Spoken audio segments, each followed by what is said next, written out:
مرد اور عورت کی نماز کی یہ تفریق ائمہ مجتہدین کا اختراع ہے یا پھر نبی کریم صلی اللہ علیہ وسلم کا بیان کردہ طریقہ؟ یہ ایک سوال ہے جو سوال ہمیشہ پوچھا جاتا ہے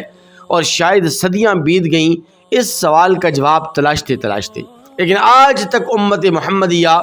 اسی غلط فہمی کے اندر مبتلا ہے کہ یہ مرد اور عورت کی نماز کا طریقہ الگ الگ کیوں ہے، اور یہ مرد اور عورت کی نماز کا طریقہ جو الگ بیان کیا جاتا ہے، بتلایا جاتا ہے، کیا یہ ائمہ مجتہدین کی اختراع ہے؟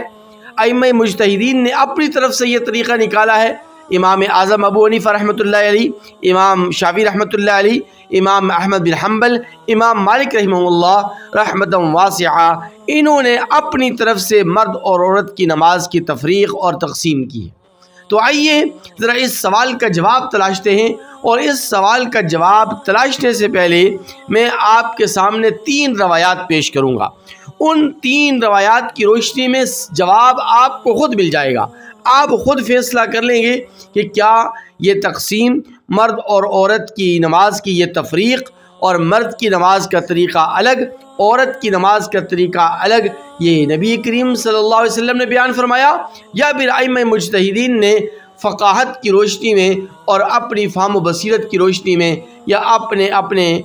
فقہ کی روشنی میں یہ طریقہ بیان فرمایا ہے۔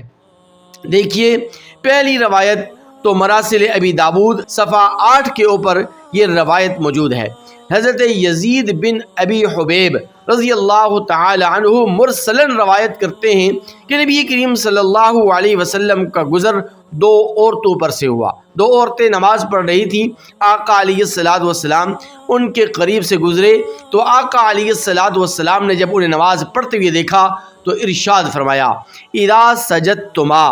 فضما بعض اللحم الى الارض فان المرأة ليست في ذلك كالرجل، کہ اے خواتین اسلام، جب تم نماز پڑھو تو نماز کے اندر سجدہ کرتے وقت اپنے جسم کو زمین کے ساتھ ملا لیا کرو، یعنی سمٹ کر سجدہ کیا کرو، اس لیے کہ عورت کی نماز مرد کی طرح نہیں ہے۔ عورت کی نماز کا طریقہ الگ ہے، عورت جب سجدہ کرتی ہے تو عورت کے سجدہ کرنے کا طریقہ الگ ہے، اور مرد جب سجدہ کرتا ہے تو مرد کا سجدہ کرنے کا جو طریقہ وہ الگ۔ سنن ابی بیہقی جلد 2 صفحہ 223 کے اوپر حضرت عبداللہ بن عمر رضی اللہ تعالی عنہ ایک روایت بیان فرماتے ہیں۔ وہ فرماتے ہیں کہ نبی کریم صلی اللہ علیہ وسلم نے فرمایا، اذا سجدت الصقت بطنها بفخذیها کاستر ما یکون لها، کہ عورت جب سجدہ کرے تو وہ زمین کے ساتھ چپک جائے، اور آقا علیہ الصلوۃ والسلام نے فرمایا کہ سجدے کے وقت عورت کا سجدے کے اندر زمین سے چپکنا یہ اس کے لیے زیادہ پردہ ہے، اس لیے عورت کو زمین کے ساتھ چپک کر سجدہ کرنا چاہیے۔ تیسری روایت حضرت علی المرتضیٰ شیر خدا کرم اللہ وجہہ کی کنز العمال جلد 4 صفحہ 223 کے اوپر حضرت علی رضی اللہ تعالی عنہ کا قول منقول ہے۔ حضرت علی رضی اللہ تعالی عنہ فرماتے ہیں، اذا سجدت المرأة فلتضم فخذیہا، کہ عورت جب بھی سجدہ کرے گی تو وہ اپنے رانوں کو اپنے پیٹ سے ملا کر سجدہ کرے گی، یعنی وہ سجدہ کرتے وقت اپنے جسم کو سمیٹ لے گی۔ تو یہ 3 روایات میں نے آپ کے سامنے پیش کی ہیں۔ ان 3 روایات کی روشنی میں 3 باتیں سمجھ میں آتی ہیں۔ پہلی بات یہ کہ ان 3 روایتوں سے یہ بات واضح ہو گئی ہے اور روز روشن کی طرح عیاں ہو چکی ہے کہ مرد اور عورت کی نماز کا طریقہ الگ الگ ہے۔ جو لوگ یہ کہتے ہیں کہ مرد اور عورت کی نماز کا طریقہ الگ نہیں بلکہ عورت اور مرد کی نماز کا ایک ہی طریقہ ہے، وہ بہت بڑی غلط فہمی کے اندر مبتلا ہے۔ دوسرا اصول اور دوسری بات ان 3 روایات کی روشنی میں یہ سامنے آئی کہ عورت کے لیے نماز کے اندر ایسی حیت اختیار کرنا جس میں پردہ زیادہ ہو، یہ زیادہ باعث فضیلت ہے اور یہ زیادہ بہتر، افضل، اعلیٰ اور اولیٰ ہے۔ تیسری بات جو ان تین روایات کی روشنی میں سامنے آئی وہ یہ آئی ہے کہ یہ اختراع ائمہ مجتہدین کا نہیں ہے۔ مرد اور عورت کی نماز کا طریقہ جو الگ بیان کیا جاتا ہے، بتلایا جاتا ہے، یہ ائمہ مجتہدین کا اختراع نہیں ہے، یہ امام اعظم ابو حنیفہ کا اختراع نہیں ہے، یہ امام شافعی کا اختراع نہیں ہے، یہ امام احمد بن حنبل کا اختراع نہیں ہے، یہ امام مالک رحمہ اللہ کا اختراع نہیں ہے، بلکہ یہ نبی کریم صلی اللہ علیہ وسلم نے اپنی لسان نبوت سے عورت اور مرد کی نماز کا طریقہ الگ الگ بیان فرمایا ہے۔ اب سوال یہ باقی رہ جاتا ہے کہ کون کون سی چیزوں میں مرد اور عورت کی نماز کا طریقہ الگ الگ ہے، کون کون سے فرق ہیں جو جس میں عورت کی نماز اور مرد کی نماز کے اندر تفریق کی جاتی ہے۔ مرد اور عورت کی نماز میں پہلا فرق یہ ہے کہ عورت نماز کے اندر جب اپنے ہاتھ باندھے گی تو وہ اپنے ہاتھ سینے کے اوپر باندھے گی۔ اس کی دلیل کیا ہے؟ اس کی دلیل کنز العمال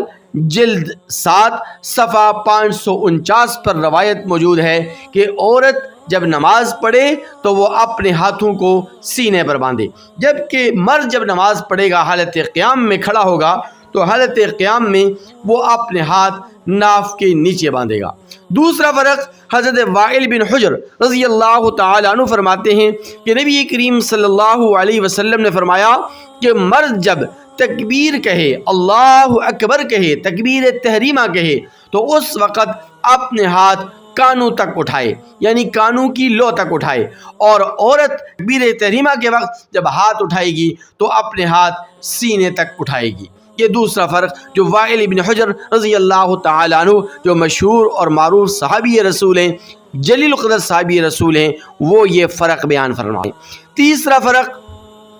کہ سجدے کے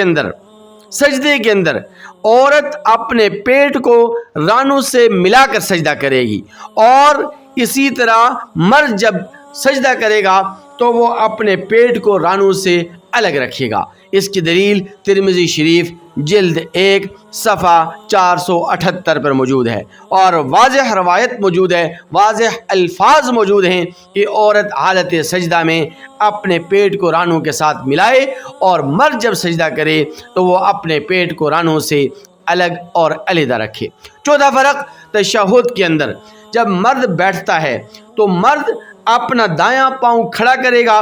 بایاں پاؤں بچھا لے گا اور اس کے اوپر کولے رکھ کر بیٹھ جائے گا، جبکہ عورت جب تشہد کے اندر بیٹھے گی تو عورت چوکڑی مار کر بیٹھے گی۔ تو یہ روایات حضرت ابو سعید خدری رضی اللہ تعالی عنہ سے مروی ہیں، جنہوں نے تشہد کے اندر مرد اور عورت کی نماز کا فرق بتلایا ہے، اور عورت کے اور مرد کے بیٹھنے کا الگ الگ طریقہ ارشاد فرمایا ہے۔ اسی طرح علامہ ابن تیمیہ رحمۃ اللہ علیہ مجموع الفتاوی جلد 22 صفحہ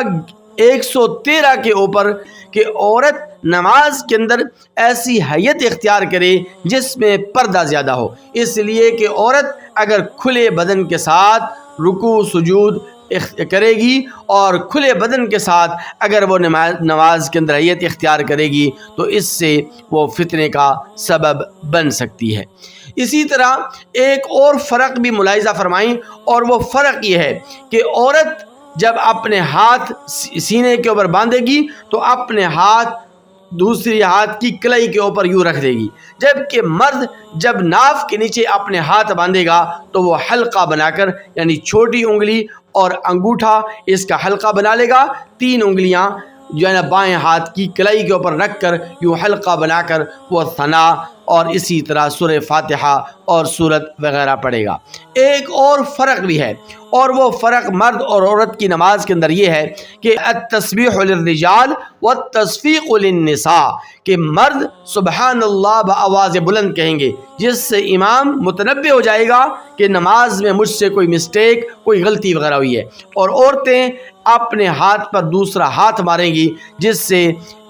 جو امام ہے وہ متنبہ ہو جائے گا کہ مجھ سے نماز میں کوئی نہ کوئی غلطی ہوئی ہے۔ تو اس طرح یہ چند ایک فرق ہیں جو نمازوں کے اندر نبی کریم صلی اللہ علیہ وسلم نے بیان فرمائے، اور اس پر امت کا اجماع بھی منقول ہے۔ اس لیے جو حضرات ائمہ مجتہدین کے اوپر یہ الزام دھرتے ہیں کہ یہ عورت اور مرد کی نماز کی یہ تفریق اور عورت کی نماز کا اور مرد کی نماز کا الگ طریقہ جو ائمہ مجتہدین نے بیان فرمایا، یہ ان کا اپنا اختراع ہے، اس کا حقیقت کے ساتھ کوئی تعلق نہیں۔